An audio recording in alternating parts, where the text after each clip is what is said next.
Hello, boys and girls. Today we are going to see the correct use of short questions and answers for you to show empathy or surprise and to make your communication more practical. Okay, so imagine you are at a party with your friends and you are by yourself. Everybody is doing something, and the only two people available are Chan chan chan. One, your crush. That person, the person you like so much. Okay, and the other person is that person that you just can't stand.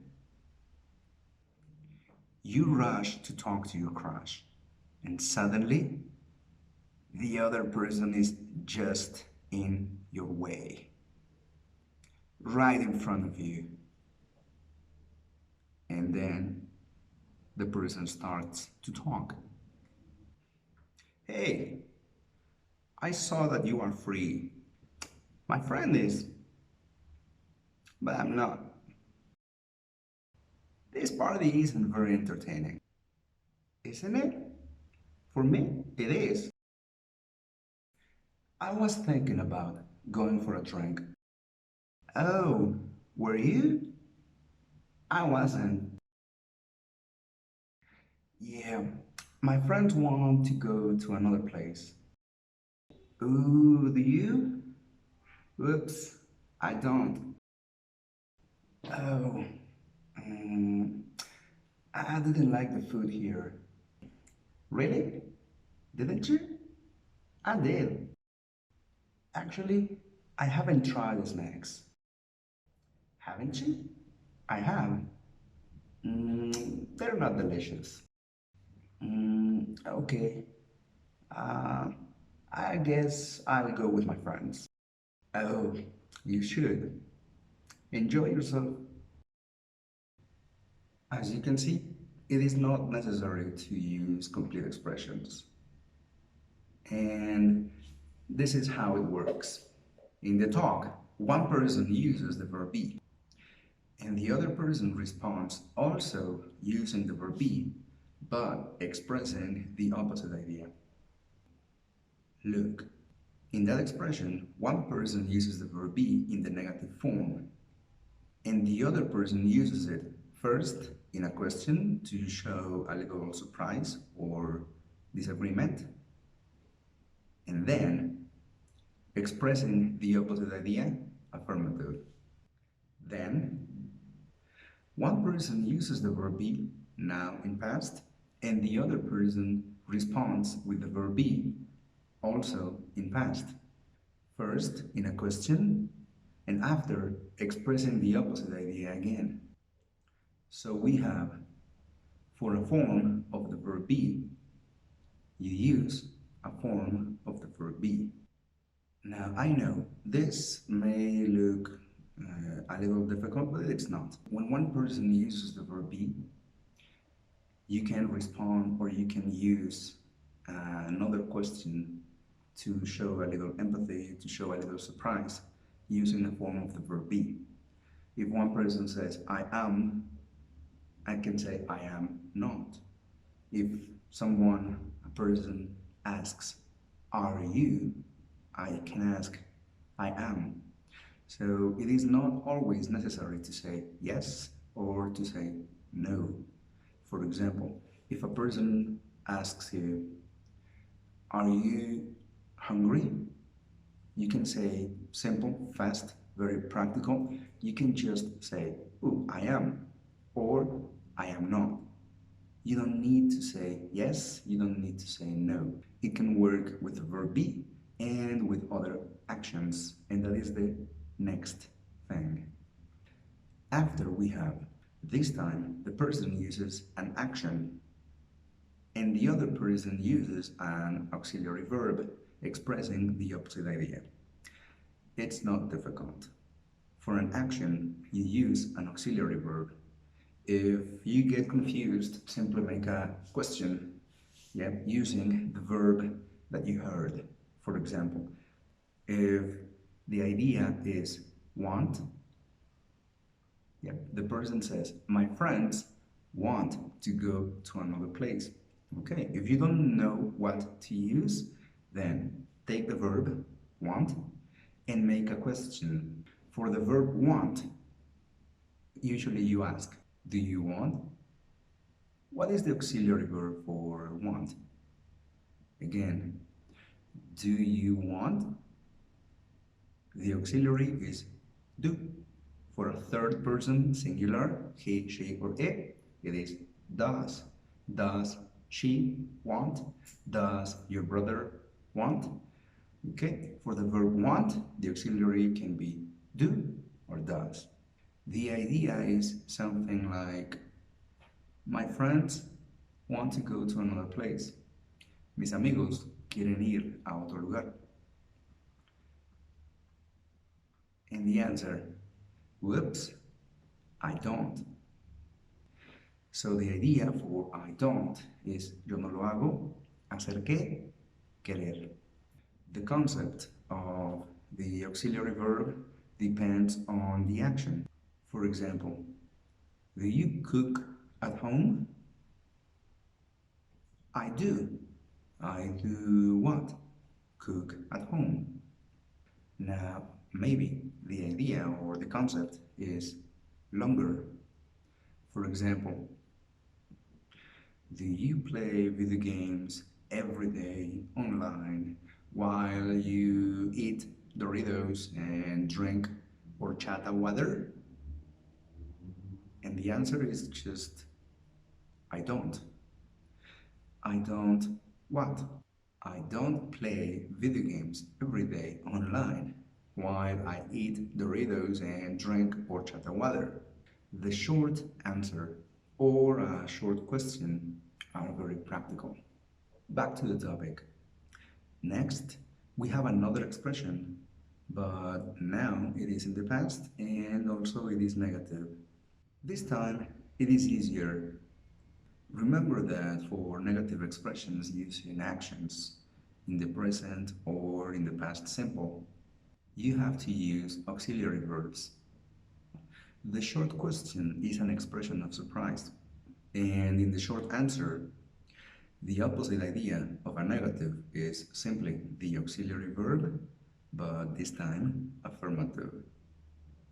For example, one person says, I don't watch movies, and you say, oh, I do.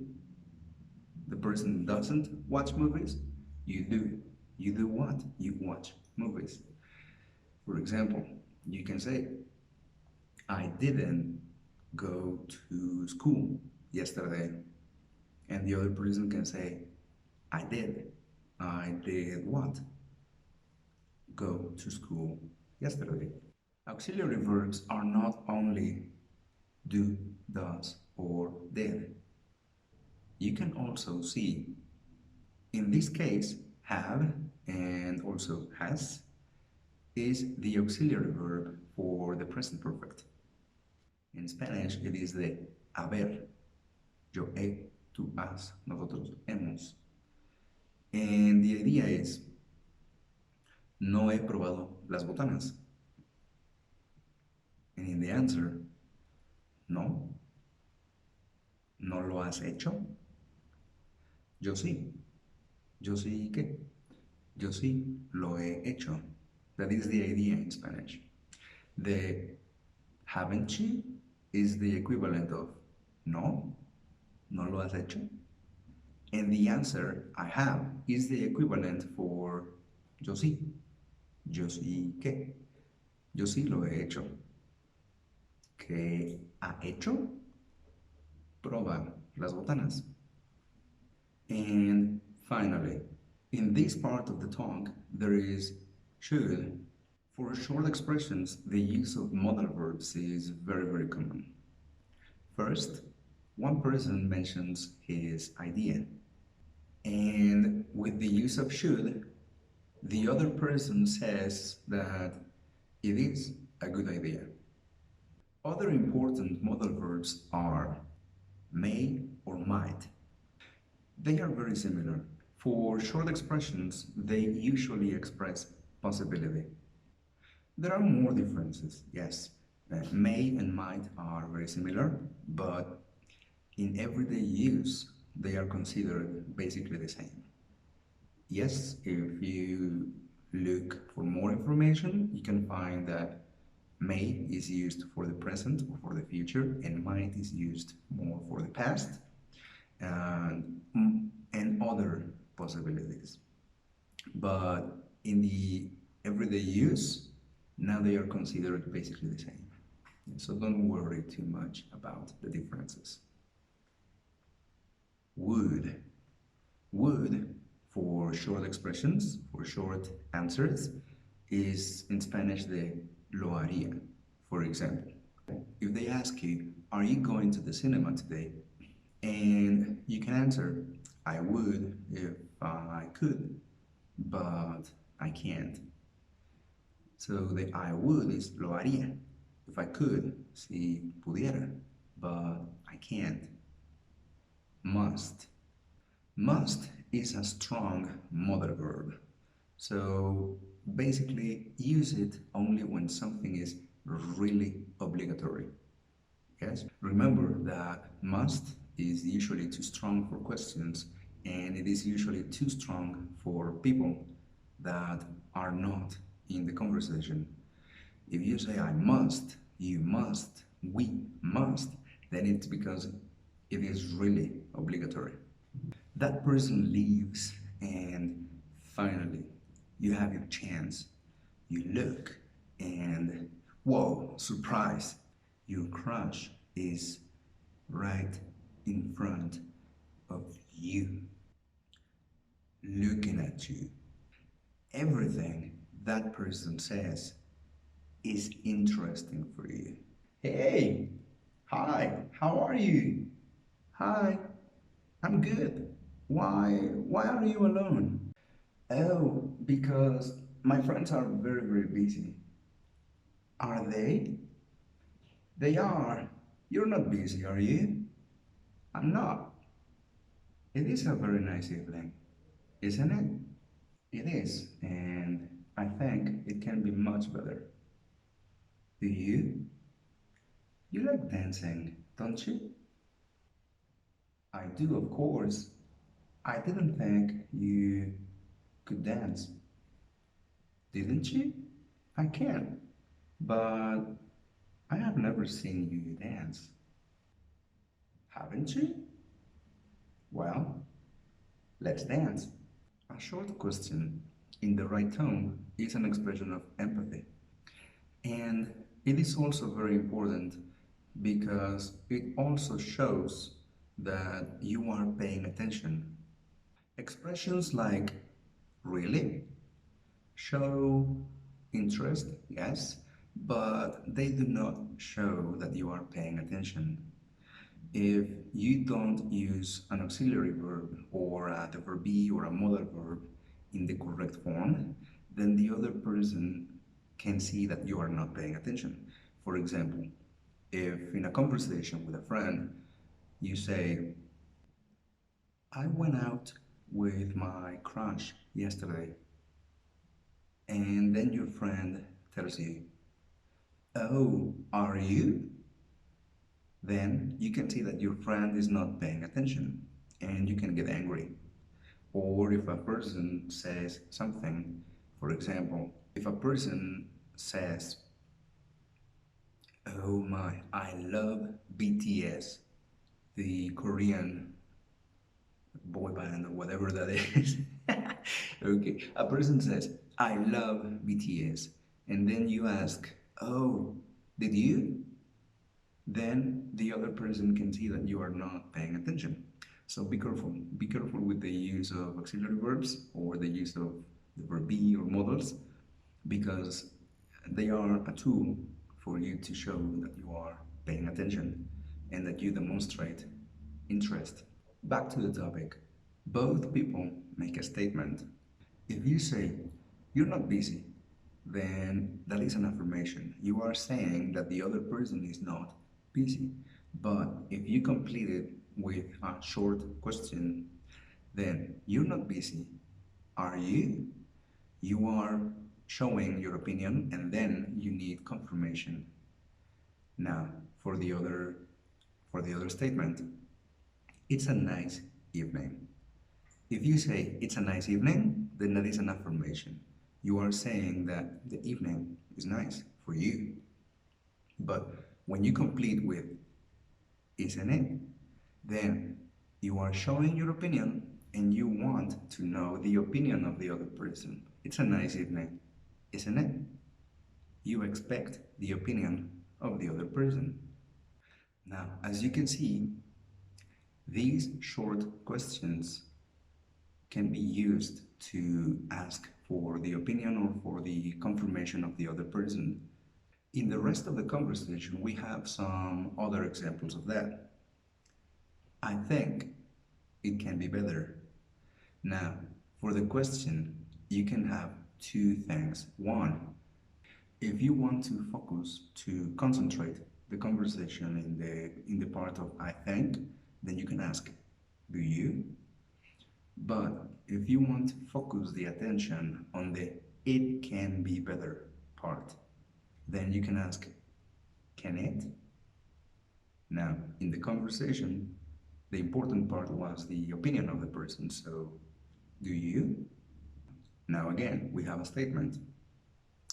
You like dancing, don't you? Now check this part. This is interesting. I didn't think you could dance. We have two parts. One, I didn't think, and two, you could dance. Now check how we can play with the use of modal verbs.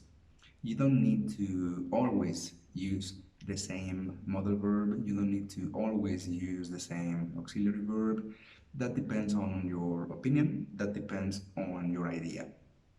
First, in the short question, didn't you? You can see that the person demonstrates interest in the part of I didn't think. Didn't you? Didn't think. And in the short expression affirmative, it's I can. Now, the other person said, I didn't think you could. You could is for the capacity. I didn't think you had the capacity. Didn't you? I can. Now, with the modal verb I can, the person shows that they have the capacity, but in the present. So at the moment, they can go and they can dance. Now check the last part. But I have never seen you dance. Never is a negative. Never is like not. So I have never seen you dance is very similar to I have not seen you dance. So never is considered a negative. There are more negatives. There are other expressions for negatives. For example, nothing, nobody, no one, nowhere. And in this case, we have never. Now check the short question. Haven't you? The main mistakes for the use of short questions and short expressions are 1. When you have short expressions, affirmative, it is not correct to use short forms. For example, are you excited? You don't say I'm, you say I am, complete. Another example, are you from this area? The answer, affirmative, is we are. We're is not correct. So just remember, affirmative, no short forms. Another mistake is to get confused because it is normal when you see an expression for the future using the verb be. It can be with going to, or it can be the present continuous. We have studied that before. For example, one person says, I'm traveling tomorrow. Now, maybe you have the idea that the action is travel, and maybe you understand that it is in the future, tomorrow, so you can be tempted to use will, but the original expression is I am traveling tomorrow. So you don't use the modal verb will or something different. The principal verb is the verb be. I am traveling tomorrow. The short question is, are you? Now another example. My brother is going to buy the tortas. Again, maybe you have the idea that going to buy the tortas is an action, but the principal verb is the verb be. When the principal verb is the verb be, then you have to use a form of the verb be. My brother is going to buy the tortas. Then the short question is he? Those are the main mistakes. Those are the things that can confuse you the most. Yep, with the practice that we are going to have in the online meeting, in the online session, I think this should not be a problem. Okay, ladies and gentlemen, thank you and see you in the online meeting.